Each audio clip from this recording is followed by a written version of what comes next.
يا ناس قلوا لأحبه لا يلعب بي لعبه وهو أغلى ناس. يلا سلام عرض میکنم به شما همراهان کانال نارسیس فور یو.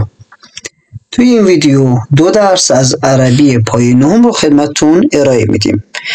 موضوع درس فعل نهی هستش، یعنی فعلی که دستور میده کار انجام نشه، یعنی جلوگیری کردن از انجام یک کار. یه جور فعل امر هست که معنی منفی داره.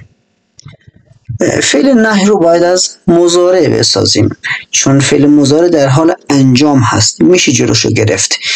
ولی فعل ماضی که قبلا انجام شده دیگه نمیشه جلوشو گرفت، چون کار انجام شده هستش. مراحل ساخت فعل نهی خیلی ساده هست، دارای 2 مرحله هستش. مرحله اول اضافه کردن حرف لا به ابتدای فعل هست، یعنی فعل مضارع مثل ترجعو با اضافه کردن لا میشه لا ترجعو، و یا فعلی مثل ترجعین میشه لا ترجعین. ترجعو واسه انت یک نفر مذکر و ترجعین واسه انت هست یک نفر مؤنث. مرحله دوم حذف کردن حرکت او یا ضمه از آخر فعل و یا حذف کردن نون از آخر فعل هست.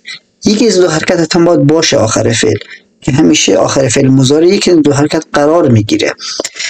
پس اگر ضمه یا او بود حذفش میکنیم، به جاش ساکن قرار میدیم. اگر هم نون بود نون رو حذف میکنیم. پس لا ترجعو با حذف حرکت ضمه میشه لا ترجع، و لا ترجعین با حذف نون میشه لا ترجعی. هر دو به معنی برنگرد، دستور به انجام نشدن کار. اما خب یکی واسه مذکر، اونی که آخرش ساکن داره، و اونی که آخرش یه داره واسه یه نفر مؤنث یا انت. اگر بیشتر از 1 نفر بودن، یعنی 2 نفر بودن، به معنای مثنی. اگر فعل ما مثنی بود مثل ترجعانه، انتما ترجعانه، به معنی شما 2 نفر برمیگردید.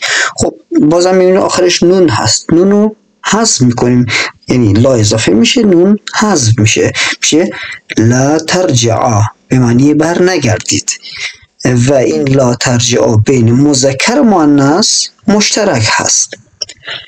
اگر بیشتر از 2 نفر بودن، یعنی جمع باشن، یعنی 3 نفر و بیشتر از 3 نفر، در این صورت 2 تا فعل داریم. یکی واسه انتم به معنای جمع مذکر که فعلش هست ترجعون، با اضافه کردن لا حرف نون از آخرش حذف میشه لا ترجعو، بر نگردید.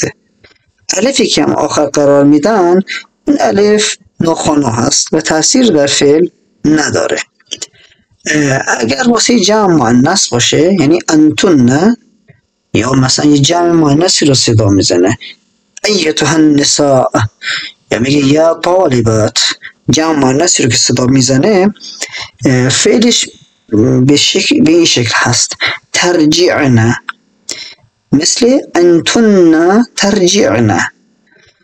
با اضافه کردن لا میبینیم که هیچ تغییری در فعل ایجاد نمیشه، در ظاهر فعلش تغییر ایجاد نمی کنیم، یعنی نون رو حذف نمی کنیم، ولی معناش نهی میشه، به معنی بر نگردید. پس اگر آخر فعل نهیمون نون داشت میشه واسه جمع مؤنث، اگر او داشت واسه جمع مذکر. نون جمع مؤنث آخر فعل جمع مؤنث میاد، هیچ وقت حذف نمیشه، نه در فعل نهی، نه در فعل امر، و نه در هیچ شکل دیگه ای نون حذف نمیشه. پس ما 5 حالت داشتیم واسه فعل امر. اگر آخرش ساکن بود واسه 1 نفر مذکر، اگر یه بود واسه 1 نفر مؤنث، اگر آ بود واسه 2 نفر که بین مذکر مؤنث مشترک بودن، اگه او بود جمع مذکر، اگه نون بود جمع مؤنث. سوالی که واسه فعل نهی در امتحانات مطرح میشه 3 حالت میتونه داشته باشه، اغلب به 3 حالت هست. تشخیص دادن فعل نهی در یک متن، دوم ترجمه کردن فعل نهی، یعنی مثل دستوری به انجام نشدن کار ترجمه بشه، و سوم اینکه بتونیم فعل نهی رو با شخصی که فعل براش میاد تطابق بدیم، مثل این سوالاتی که مشاهده میفرمایید. اینها میتونه سخت‌ترین سوالاتی باشه که توی امتحان واسهتون مطرح میکنن، اما خب شاید با دیدن ویدیو واسهتون یاد گرفتنش آسون بشه و مطمئن باشید که به راحتی میتونید به این سوالات پاسخ بدید.